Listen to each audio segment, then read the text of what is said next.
Foreign direct investment, तो आज हम एफडीआई के बारे में पढ़ेंगे। तो जब कोई कंपनी या कोई इंडिविजुअल किसी फॉरेन कंट्री में इन्वेस्टमेंट करते हैं तो उसी को एफडीआई कहते हैं। एफडीआई एक इंपॉर्टेंट ड्राइवर होता है इकोनॉमिक ग्रोथ का, क्योंकि जब किसी कंट्री में फॉरेन इन्वेस्टमेंट आती है तो वहाँ का जो ग्रोथ साइकिल होता है वो काफी अच्छे से रन करता है। इन्वेस्टमेंट आएगी तो एम्प्लॉयमेंट अपॉर्चुनिटी क्रिएट होती है, लोगों को जॉब मिलती है, लोगों के हाथ में पैसा आता है, लोगों की इनकम इंक्रीज होती है, लोग डिमांड करते हैं जिसकी वजह से सप्लाई ज्यादा होती है। तो इस तरह से जो पूरा इकोनॉमिक साइकिल होता है वो रन करता है उस कंट्री का। एफडीआई में क्या होता है, जो फॉरेन एंटिटी होती है वो ओनरशिप अक्वायर करती है या फिर कंट्रोलिंग स्टेक अपने हाथ में लेती है या अपना बिजनेस स्टेब्लिश करती है उस कंट्री में, तो उसी को एफडीआई कहा जाता है। एफडीआई जब आता है किसी कंट्री में तो सिर्फ पैसा उस कंट्री में नहीं आता है, बल्कि टेक्नोलॉजी भी आती है, नॉलेज, स्किल्स, एक्सपर्टीज, तो ये सब चीजें भी आती हैं पैसे के साथ साथ। जो फॉरेन डायरेक्ट इन्वेस्टमेंट होता है वो एक नॉन डेट फाइनेंशियल रिसोर्सेज होता है, जो कि उस कंट्री इकोनॉमिक डेवलपमेंट में काफी इंपॉर्टेंट रोल प्ले करता है। क्योंकि जो फॉरेन डायरेक्ट इन्वेस्टमेंट होता है, एफडीआई जो होती है, उस पर गवर्नमेंट को किसी भी तरह को इंटरेस्ट नहीं देना पड़ता है, तो ये नॉन डेट फाइनेंशियल रिसोर्स होता है। एफडीआई की बात करें तो जहां पर अच्छी इकोनॉमिक ग्रोथ होती है, स्किल्ड लेबर होती है, वहां पर फॉरेन डायरेक्ट इन्वेस्टमेंट आने के काफी ज्यादा चांसेस होते हैं और वहीं पर एफडीआई आता भी है। अब कौन कौन से रूट है इंडिया में जिनसे एफडीआई आता है, तो उन पर बात करेंगे। पहला है ऑटोमेटिक रूट, यानी कि एक तो ऑटोमेटिक तरीके से एफडीआई आता है कंट्री में, जिसमें कि गवर्नमेंट की अप्रूवल की जरूरत नहीं होती है, ना तो गवर्नमेंट की या फिर आरबीआई की अप्रूवल की जरूरत नहीं होती है।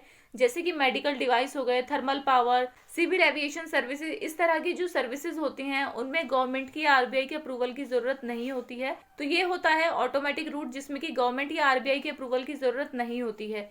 नेक्स्ट है गवर्नमेंट रूट, तो इसमें क्या होता है, गवर्नमेंट की अप्रूवल की जरूरत होती है। एग्जाम्पल देखते हैं, broadcasting, content service, banking and public sector, food products, retail trading, core investment companies, और भी काफी सारे एग्जाम्पल हैं। तो अगर कोई भी फॉरेन कंपनी इन सेक्टर्स में एफडीआई करती है, इन्वेस्टमेंट करती है, तो उसको गवर्नमेंट की अप्रूवल लेनी जरूरी है।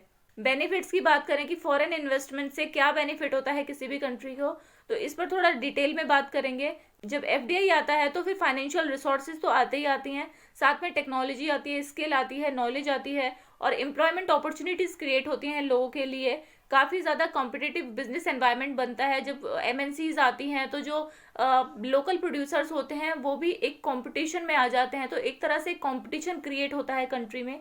Improve the quality of products and services in sector, कि क्या होता है, जो प्राइवेट सेक्टर होता है वो अपने प्रॉफिट के लिए काम करता है, और जो प्रोडक्ट्स होते हैं उनकी क्वालिटी पे काफ़ी ज़्यादा वर्क करता है ताकि कंज्यूमर को उनकी आदत लग सके। तो एक तरह से अच्छी क्वालिटी के प्रोडक्ट देखने को मिलते हैं। बेनिफिट्स की बात तो हमने कर ली है, अब डिसएडवांटेज की बात करेंगे कि एफडीआई के आने से क्या क्या डिसएडवांटेज होते हैं, तो उस पर देखते हैं थोड़ा।